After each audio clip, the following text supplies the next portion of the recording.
Hey there guys, and welcome to a Let's Play Indie edition of Faster Than Light, or FTL as it's often abbreviated. Now before we get started, this Indie edition series of Let's Plays is something new that I'm starting, and it's going to focus on and highlight the lesser known indie games out there. These videos are going to be released in addition to the normal Let's Plays I still have planned, and I'm really excited to announce it. So back to Faster Than Light, what exactly is this game about? Well, the best I can describe it as is a top-down, real-time strategy game that takes place on a ship dealing with the many perils and hazards of space and space combat. However, this is one of those games that will be infinitely more easy to understand as we go, rather than to try to explain it here. Now, I've heard really good things about this game from everybody I know that owns it, and in fact, it's really highly recommended on Metacritic as well.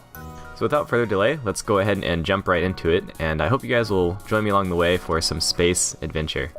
So let's go ahead and start a new game.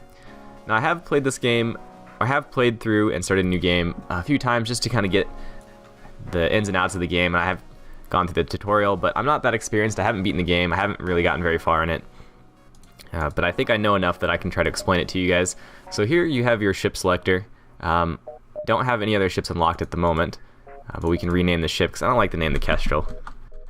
And you can unlock new ships as well. I think there's 9 in total, as well as there appears to be different layout types, layout type A and layout type B. What should we call her? The Kestrel's a terrible name. We can call her the Serenity. No, I'm just kidding. How about the Steve?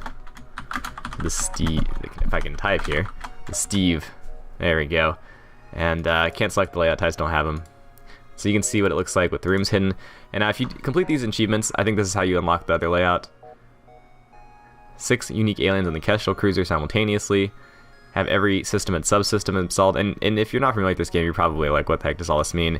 Don't worry about that for now. This is your crew. You start with, I'm starting with 3 members on the Kestrel. I think you start with more or less if you play other ships. But like I said, I don't have those unlocked right now.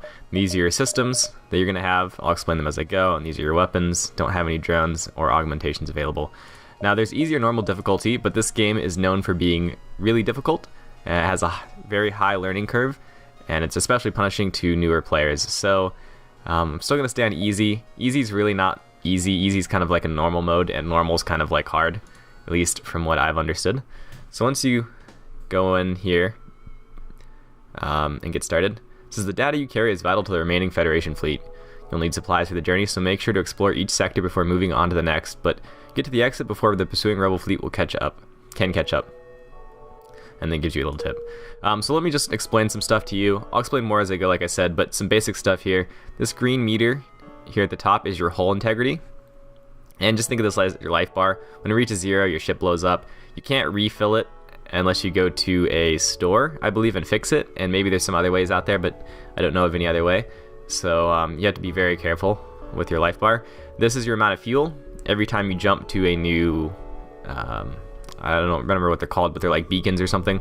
It consumes 1 fuel, so this is basically the amount of times you can jump, and that'll refill with salvaging parts, and after combat and stuff, you'll get fuel as some rewards. Speaking of that, this is your source of money. This is scrap, and you use this to upgrade components, a lot of RPG stuff. And speaking of components, here I can show you some of them. You can see the scrap totals down to upgrade each of them.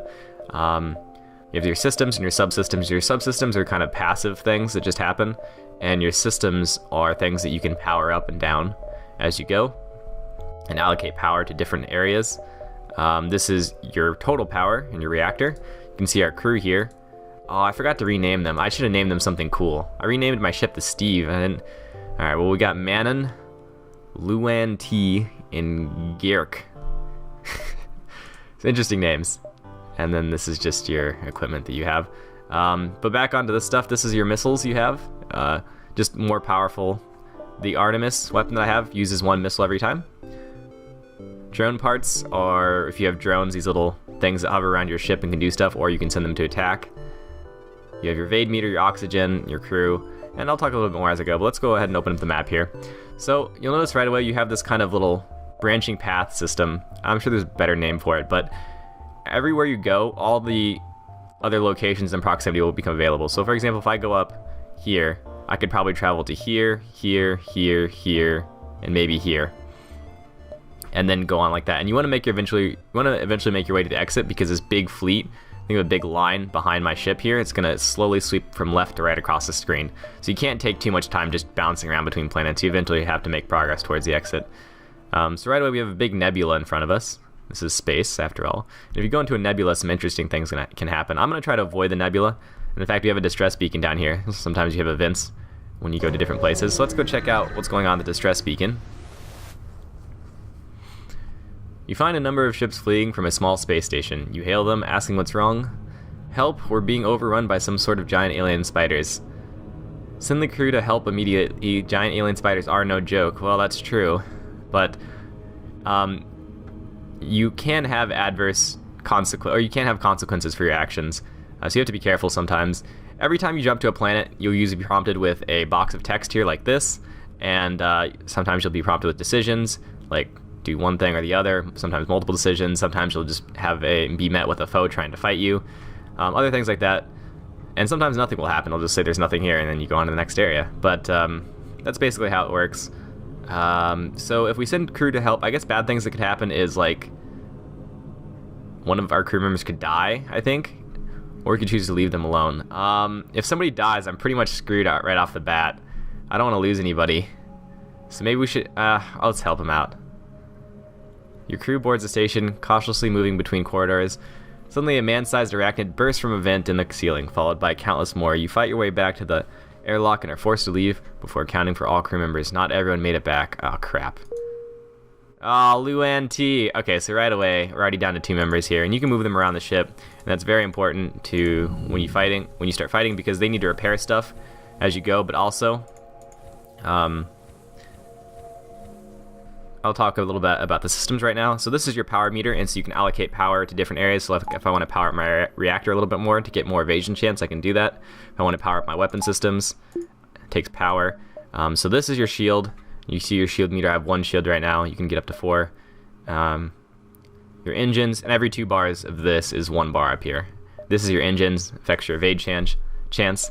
Your oxygen supply, you just don't want to let this, like if I take it out, your oxygen will slowly start to deplete, as you can see at the top there. You can also open up doors here and like vent out areas to put out fires in your ship if you want. Also med bay, this is where you heal up members if they're damaged. And finally the weapon system, you can add more components here, but I haven't had any yet. And then this is your subsystems over here. This is like I said, the stuff that you can't power up or power down. Piloting, sensors, and doors. So the doors allows you to open up and close the doors like I just did here. The sensor allows you to see your ship. If that goes down, you can't actually see what's going on. And then the piloting allows you to jump. You have to have a pilot to jump. And also affects your evade chance as well. Alright, so it looks like we're going to have a battle here. Well, yeah, because I'm going to attack it. So an advanced rebel automated ship remains stationed near a small rebel space station. However, without function sensor, it's impossible to tell what is inside. So it looks like if I attack it, not only will I get stuff from attacking it, but I'll also get access to whatever it was guarding. So double awesome. Now here's combat. Here you can see the target's going to be over here, and here's going to be your ship. And functions very much like a turn-based strategy game, even though it's not really, because you can pause the game, and pausing it's a huge thing in the game, because you can still actually make decisions while the game is paused. So basically you set up all your decisions while the game is paused, and then you unpause it and let them play out, and then once everything's recharged, like your weapons take a certain amount of time to charge, I think these take around 10 seconds or so to charge every time, then you pause it again and set up all your actions again. So it functions almost like a turn-based strategy game. You can see here we're inside of a nebula, so my sensors have been taken out. This is what I was talking about. I can't see anything that's happening in my ship. We want Maiden at the front of the ship, I think, and we'll send Garrick to the weapon room.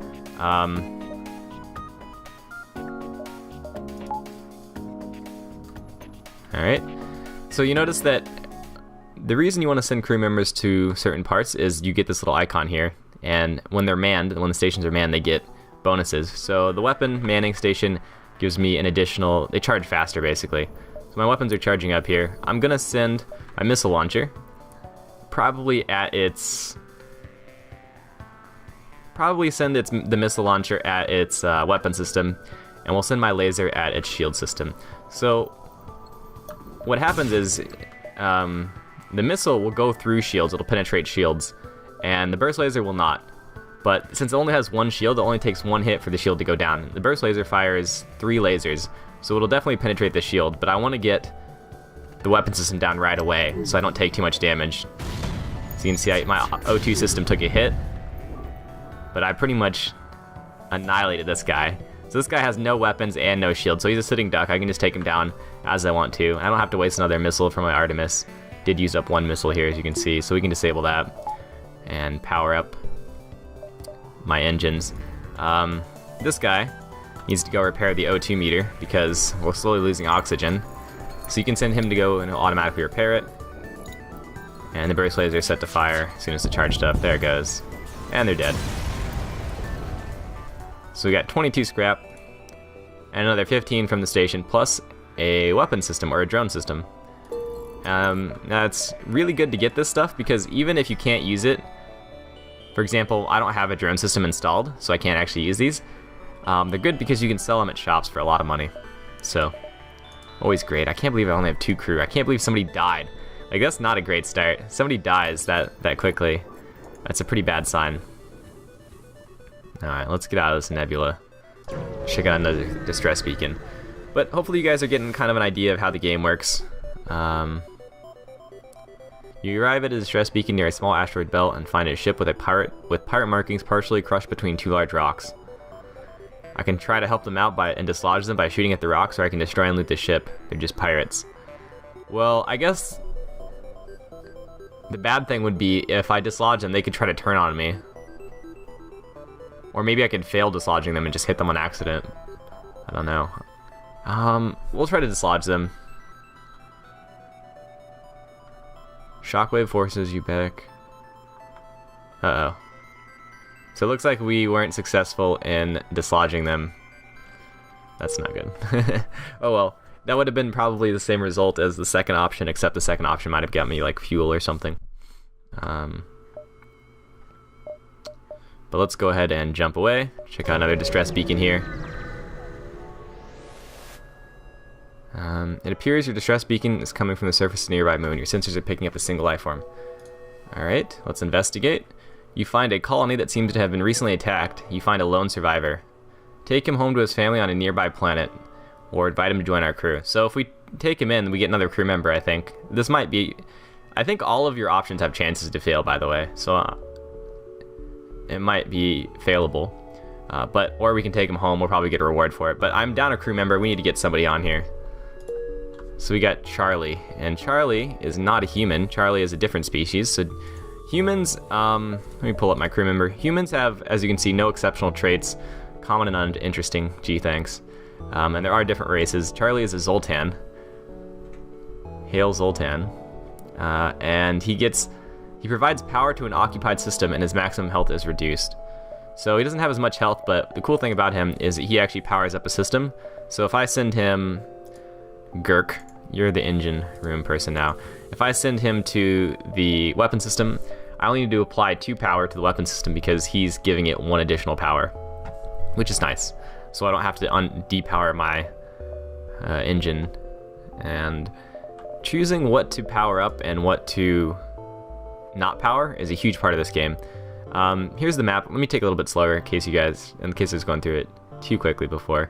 The blue means I already went there, as you can see, and you don't want to usually go back to places you've already been unless it's a shop because there's nothing that's going to be there. It's just going to waste 1 of your fuel. So I can go backwards, but as you can see, here's the rebel fleet, and they're coming in from the side here, and I don't want to go backwards. I want to go towards the exit, so probably going to try to sweep up there, or we could go like this way and around, but let's go down.